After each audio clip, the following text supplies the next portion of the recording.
안녕하세요. 한 주가 모두 평안하게 지내셨습니까?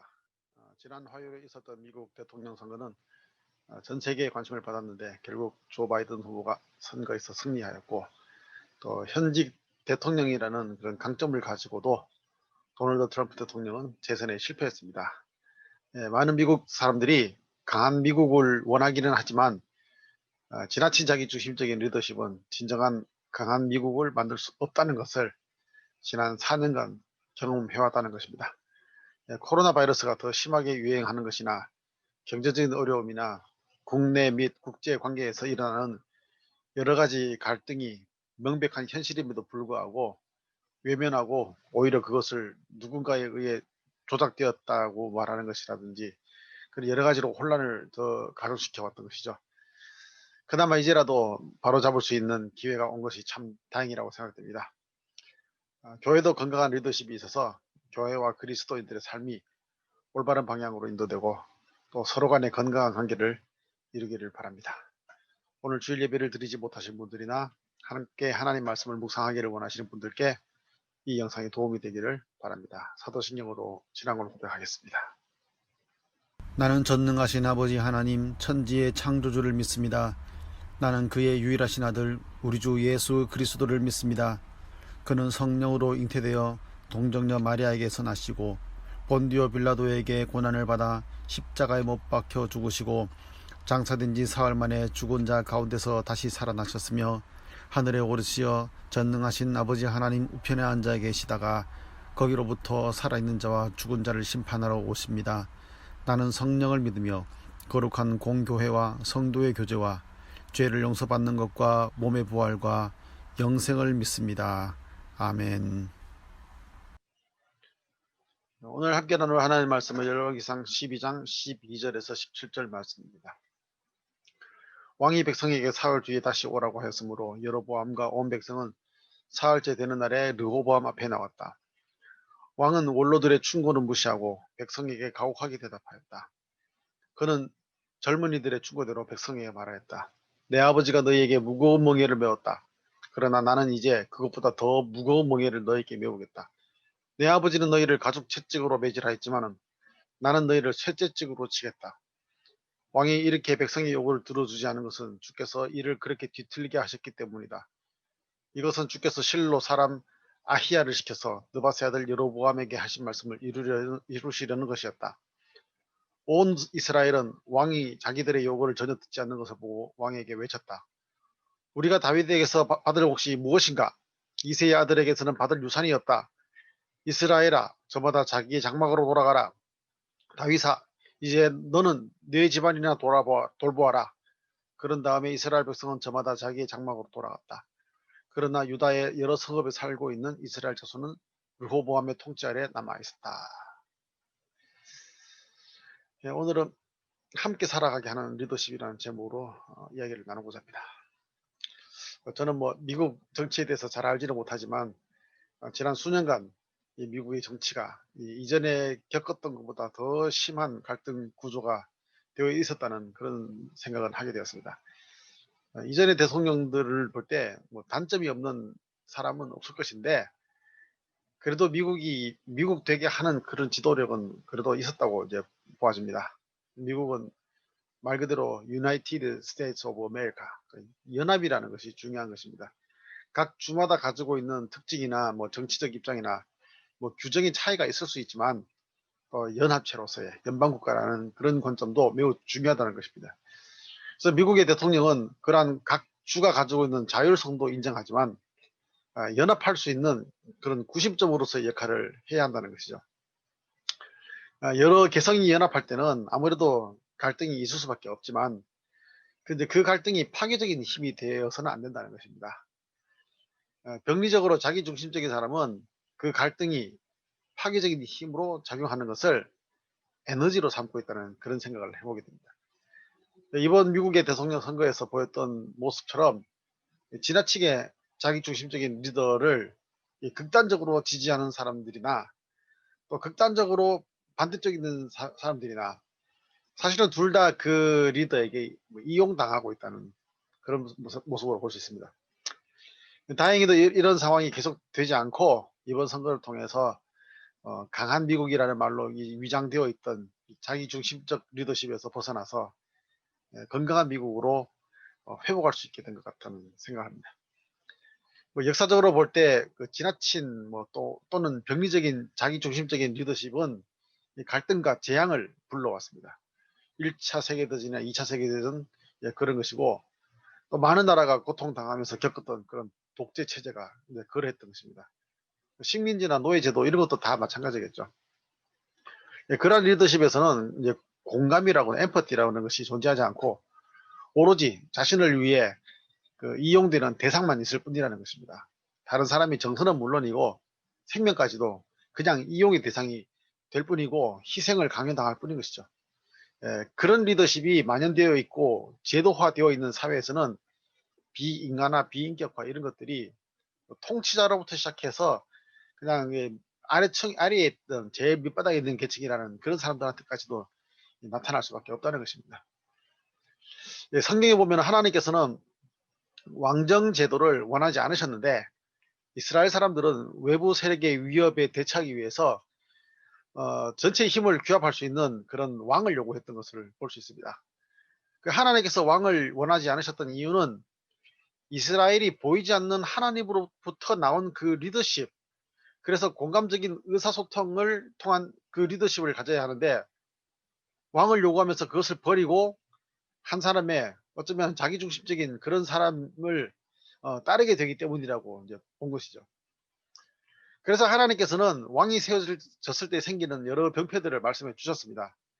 사무엘상 8장에 보면은 왕의 권한은 너희의 아들들을 데려다가 왕의 병거와 말을 다루는 일을 시키고 또 병거 앞에서 달리게 할 것이다. 이렇게 얘기하고 있고요. 너희 딸들을 데려다가 자기를 위해서 향유도 만들게 하고 요리도 시키고 빵도 굽게 할 것이며 또 너희 밭과 포도원과 올리브 밭에서 가장 좋은 것을 가져다가 자기의 신하들에게 줄 것이며 너희의 일꾼들과 가장 뛰어난 젊은이들과 또 가축들과 이런 것들을 다 끌어다가 자기의 일을 시킬 것인데 마침내 너희들까지 왕의 종이 될 것이다. 이렇게 얘기했던 것입니다. 그런데 나중에 너희가 스스로 택한 왕 때문에 울부짖게 될 것이다. 이렇게 말씀하셨습니다. 자기중심적인 리더십은 생각보다 쉽게 사람들의 마음을 차지하게 되었던 것을 볼 수 있는데요. 이스라엘 초대 왕인 사울은 그러한 리더십 때문에 자기 가족도 패망하게 되고 이스라엘을 분열시키고 위기에 빠뜨렸습니다. 또 그 후에 다윗이 왕이 되었을 때도 보면은 이스라엘 통합했고 그때까지는 참 좋은 리더십을 발휘했습니다. 그런데 이제 왕으로서 평안해졌을 때에 이런 자기중심적인 리더십이 이제 그 다윗이 마음을 차지해버린 거죠. 그 우리아의 아내를 보고서는 너무 마음에 들어서 그 여자를 차지하겠다는 생각을 가지고 차지했습니다. 그런 죄를 저질렀는데 또 그래 하는 것을 감추기 위해서 뭘 하냐면은 또 우리아를 죽게 만드는 그런 죄까지 범하게 되었습니다. 그의 아들 솔로몬, 처음에는 하나님께 기도하면서 백성들과 의사소통하는 그런 공감적인 의사소통을 하는 리더십을 가진 왕이 되었습니다. 그러나 얼마 지나지 않아서 결국은 자기중심적인 그런 리더십을 가지게 되었죠. 약 1000명의 왕비를 두었고 또 온 백성을 평생 동안 자신과 왕실과 또 왕궁에서 일하는 사람들을 위하여서 중노동하게 만들었다는 것입니다. 그리고 결국에는 온 이스라엘을 우상을 섬기는 나라로 만들고 말았습니다. 그러한 솔로몬의 잘못된 리더십은 결국은 그 아들에게로 이어졌고요. 그때 이스라엘은 분열되었고 패망의 길로 들어가게 되었던 것입니다. 솔로몬이 죽고 난 이후에 아들 르호보암이 왕이 되었는데 성경에 보면은 이스라엘의 모든 회중과 여로보암이 르호보암에게 갔다 이렇게 얘기하고 있습니다. 여로보암이 누구냐면은 솔로몬이 이제 잘못을 저질렀기 때문에 하나님께서 진노하셔서 이스라엘을 분열시키겠다고 이렇게 말씀하셨는데 그래서 솔로몬 이후에 왕으로 세우시고자 선택한 사람이 바로 여로보암이었습니다. 그래서 솔로몬이 그 정도 되면은 자기가 반성을 하고 해야 되는 그런 모습일 텐데 솔로몬은 그렇지 않고 여로보암이 왕이 될 것을 두려워해서 여로보암을 죽이려고 했다는 겁니다. 그래서 여로보암이 또 솔로몬이 두려워서 이집트로 도망을 갔고 솔로몬이 살아있는 동안 여로보암은 거기서 지냈다고 이야기하고 있습니다. 그래서 이제 솔로몬이 죽었다는 소식을 듣고 난 다음에 그 여로보암이 다시 이스라엘로 돌아와서 이스라엘 모든 회중과 함께 솔로몬의 아들 르호보암에게 갔던 것입니다. 그래 가서 이제 이야기했습니다. 왕의 아버지께서는 우리에게 무거운 멍에를 메우셨습니다. 이제 왕께서는 왕의 아버지께서 우리에게 지워주신 중노동과 그가 우리에게 메워주신 이 무거운 멍에를 가볍게 해주십시오. 그러면 우리가 왕을 섬기겠습니다. 이렇게 얘기했다는 것입니다. 이제 이때 르호보암은 그들의 말을 듣고 그들과 공감하지 못하고 이 머릿속으로 자신에게 어떤 것이 더 이득이 될까 하고 이제 생각을 하면서 대답을 유보시킵니다. 그래서 4일 뒤에 다시 오라고 이렇게 이야기하고 사람들을 보냈습니다. 그리고서는 솔로몬 왕을 섬겼던 그 원로들에게 가서 먼저 이야기했습니다. 그 원로들은 이 솔로몬 때에 있었던 여러 가지 백성들의 고통을 알았던 거죠. 엄청나게 많은 그런 음식들을 제공했어야 되고 텍스를 냈어야 하고 성경에 보면은 예루살렘에 은이 돌같이 굴러다녔다 그렇게 얘기했거든요. 그 예루살렘 왕이 있는 그곳은 뭐 남아 도는 거죠. 재산이 남아 돌지만은 그러나 그것을 위해서 백성들은 엄청난 고난을 당했고 중노동을 했다는 것입니다. 그래서 그 원로들은 그것을 깨닫고 백성들의 요구를 들어줘야 된다라고 그렇게 이제 르호보암에게 충고했습니다. 그러나 자기중심적인 리더십을 가지고 있었던 르호보암은 이 충고를 무시하고 자기와 함께 자란 그 젊은 신하들의 이야기를 받아들였는데 그들은 더 무섭게 하고 더 힘들게 하고 더 강력하게 백성들을 다스려야 한다 이렇게 이야기했던 것입니다.